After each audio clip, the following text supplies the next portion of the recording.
Pernahkah anda terfikir mengapa hidup anda seolah-olah mengulangi corak yang sama?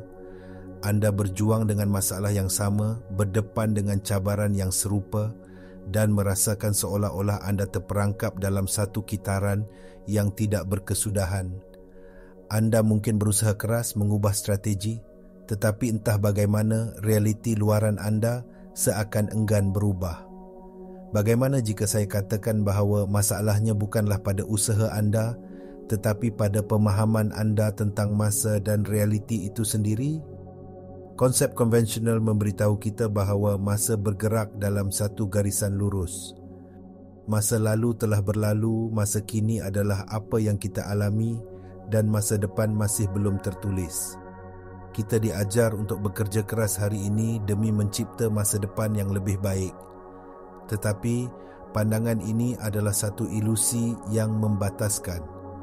Fizik kuantum, sains yang mengkaji alam semesta pada tahap paling asas, mendedahkan satu kebenaran yang jauh lebih mendalam dan memberdayakan. Ia menunjukkan bahawa masa bukanlah sebatang sungai yang mengalir ke satu arah. Sebaliknya, bayangkan masa sebagai sebuah landskap yang luas, atau medan kuantum di mana semua potensi masa lalu, masa kini dan masa depan wujud serentak. Setiap kemungkinan versi hidup anda, setiap jalan yang mungkin anda ambil, setiap keputusan yang boleh anda buat, semuanya sudah wujud sebagai garis masa selari yang berbeza dalam medan ini. Versi diri anda yang sangat berjaya, versi diri anda yang sehat sepenuhnya, versi diri anda yang hidup dalam kebahagiaan dan kelimpahan, semuanya bukan sekadar impian, tetapi satu realiti berpotensi yang sedia ada. Persoalannya bukan lagi bagaimana untuk mencipta realiti itu, tetapi bagaimana untuk memilihnya. Jadi, jika semua kemungkinan realiti sudah wujud, bagaimana anda beralih dari satu garis masa ke garis masa yang lain? Jawapannya terletak pada satu konsep asas alam semesta, iaitu frekuensi.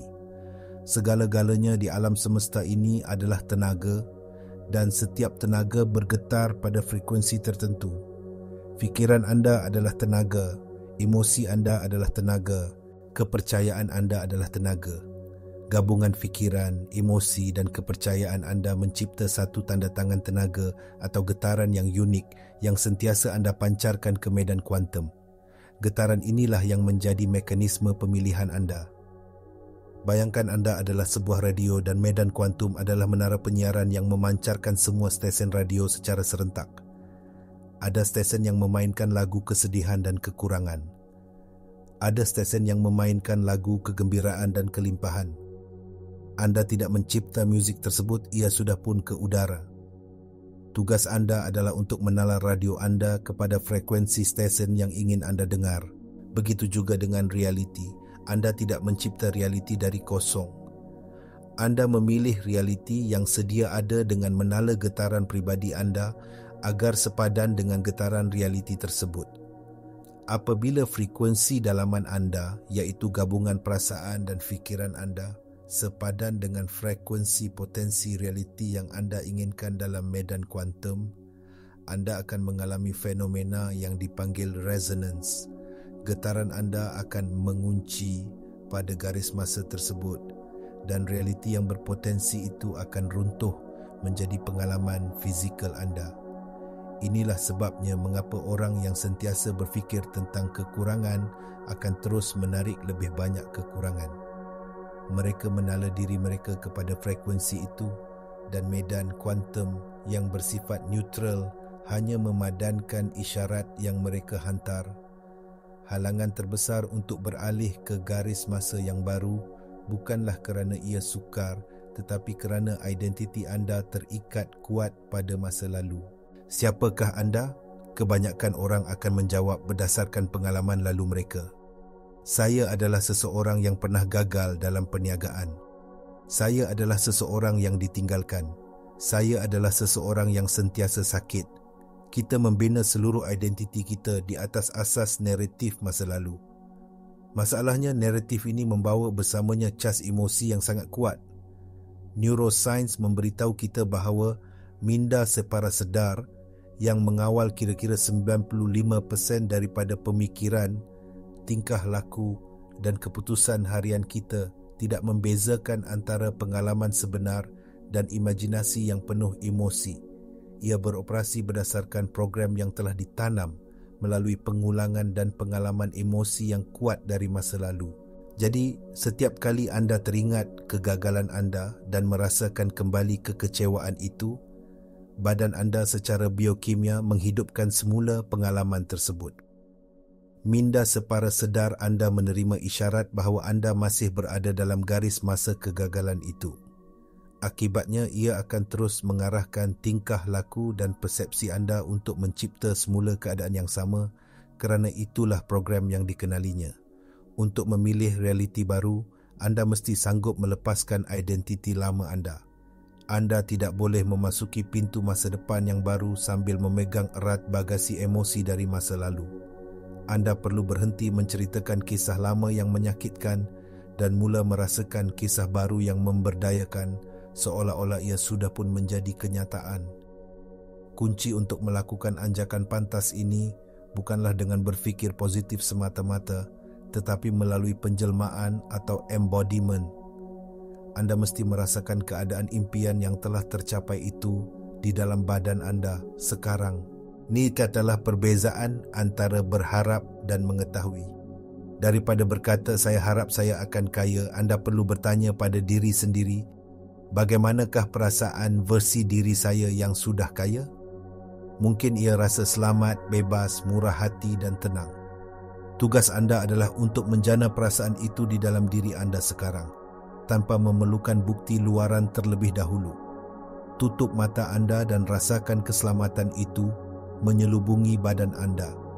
Rasakan kebebasan itu dalam setiap sel anda. Bertindak dari keadaan itu. Apabila anda melakukan ini, sesuatu yang ajaib berlaku pada tahap biologi. Perasaan yang anda jana akan menghantar isyarat baru kepada sistem saraf anda, mengubah kimia otak anda dan menghasilkan neuropeptida yang berbeza. Anda secara literal memprogram semula badan anda untuk menjadi badan seseorang dari masa depan yang anda inginkan. Sains epigenetik menyokong ini dengan menunjukkan bahawa isyarat dari persekitaran, termasuk persekitaran dalaman emosi kita, boleh mengubah cara gen kita diekspresikan. Anda tidak mengubah DNA anda, tetapi anda mengubah gen mana yang diaktifkan atau dinyahaktifkan. Dengan menjelmakan emosi masa depan anda menghantar isyarat baru kepada gen anda, mengarahkan mereka untuk membina badan yang sepadan dengan realiti baru itu. Ini bukan lagi sekadar falsafah, ia adalah sains. Anda mengubah medan elektromagnet yang dipancarkan oleh jantung dan otak anda, menghantar isyarat baru yang koheren ke medan kuantum, memberitahunya, ini adalah siapa saya sekarang. Mari kita mendalami lagi bagaimana proses pemilihan ini berfungsi melalui prinsip kesan pemerhati dalam fizik kuantum. Dalam eksperimen celah ganda yang terkenal, para saintis mendapati bahawa zarah subatom seperti elektron berkelakuan sebagai gelombang kebarangkalian, wujud di semua tempat yang mungkin pada masa yang sama apabila ia tidak diperhatikan.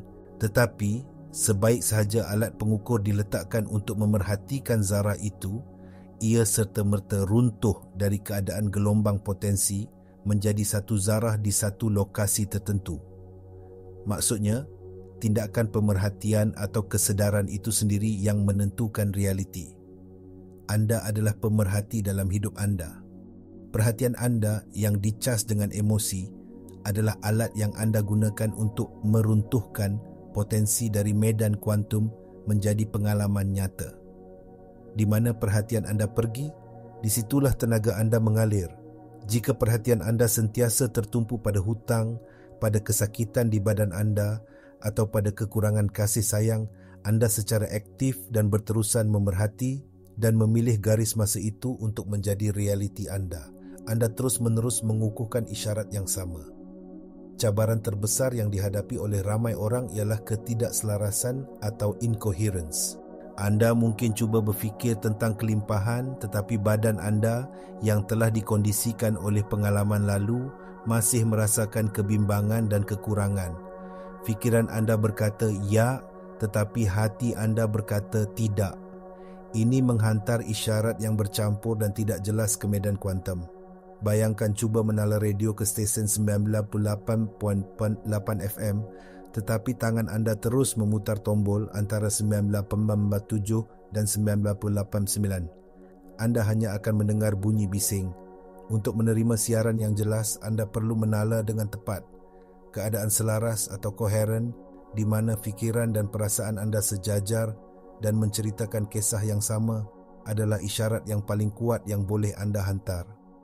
Ajaran-ajaran kerohanian kuno telah memahami ini sejak beribu-ribu tahun dahulu.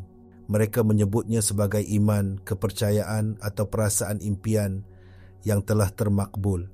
Ia bukan sekadar kepercayaan intelektual, tetapi satu pengetahuan dalaman yang dirasai di seluruh badan. Apabila anda mencapai keadaan koheren ini, anda menjadi magnet yang sangat kuat untuk realiti yang sepadan.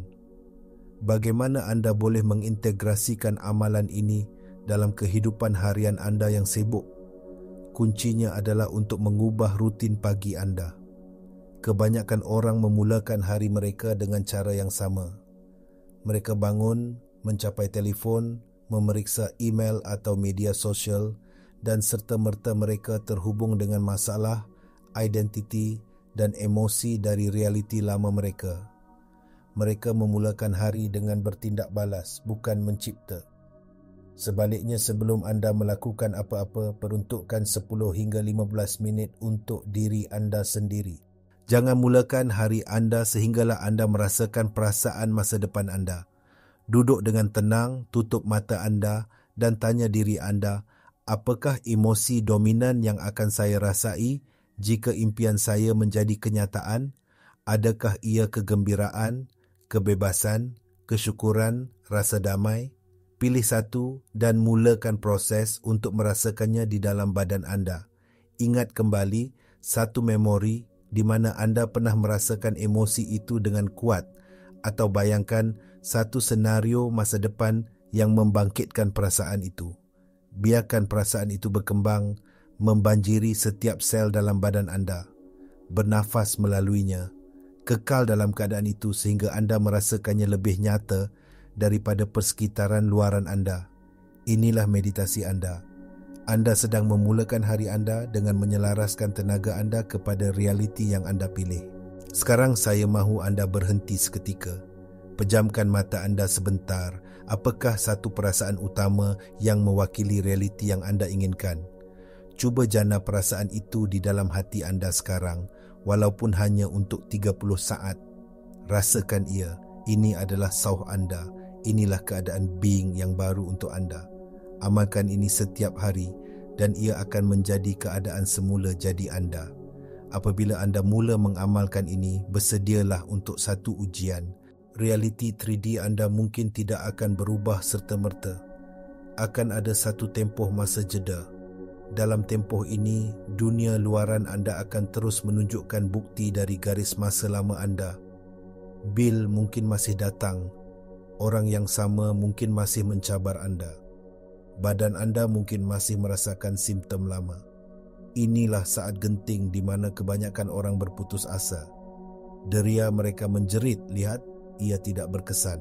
Tiada apa yang berubah. Apabila mereka mempercayai deria mereka lebih daripada visi dalaman mereka, mereka serta-merta merasakan kembali emosi lama seperti kekecewaan atau keraguan.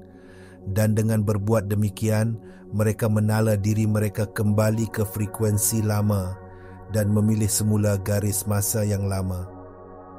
Tugas anda dalam fasa ini adalah untuk menjadi lebih setia kepada realiti dalaman anda berbanding realiti luaran anda.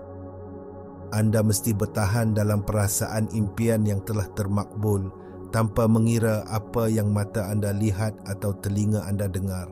Jangan cari bukti di luar. Jadilah bukti itu sendiri. Apabila keraguan muncul, dan ia pasti akan muncul kerana ia adalah sebahagian daripada pengaturcaraan lama, jangan melawannya. Jangan menghukum diri anda. Hanya perhatikan ia sebagai sisa program lama dan dengan lembut kembalikan fokus anda kepada perasaan yang telah anda pilih. Ia adalah satu amalan disiplin mental dan emosi. Anggaplah ia seperti melatih otot yang baru. Pada mulanya ia mungkin sukar, tetapi semakin anda melakukannya semakin kuat ia akan menjadi. Medan kuantum sentiasa mendengar, tetapi ia tidak mendengar kata-kata anda. Ia mendengar perasaan anda. Ia tidak menghakimi, ia hanya memantulkan kembali getaran dominan anda. Terus pancarkan isyarat realiti baru anda dengan konsisten dan lambat laun, realiti luaran anda tidak mempunyai pilihan selain berubah untuk sepadan dengannya. Kesimpulannya, anda bukanlah mangsa keadaan yang terperangkap dalam satu garis masa yang tetap. Anda adalah makhluk berkesedaran yang berkuasa, seorang pemilih realiti yang ulung. Kuasa untuk mengubah hidup anda tidak terletak pada usaha mengubah dunia di luar sana. Ia terletak sepenuhnya pada keupayaan anda untuk mengubah keadaan dalaman anda, keadaan being anda pada saat ini. Masa lalu tidak mempunyai kuasa ke atas anda, melainkan anda terus memberikannya tenaga dan perhatian anda dengan menceritakan semula kisahnya berulang kali. Setiap saat adalah satu titik permulaan yang baru, satu peluang untuk memilih frekuensi yang berbeza. Rebut kembali perhatian anda. Berhenti melaburkannya dalam naratif kekurangan, ketakutan dan batasan.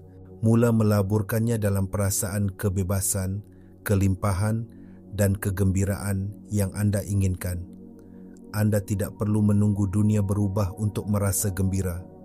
Anda perlu merasa gembira dahulu untuk dunia anda berubah.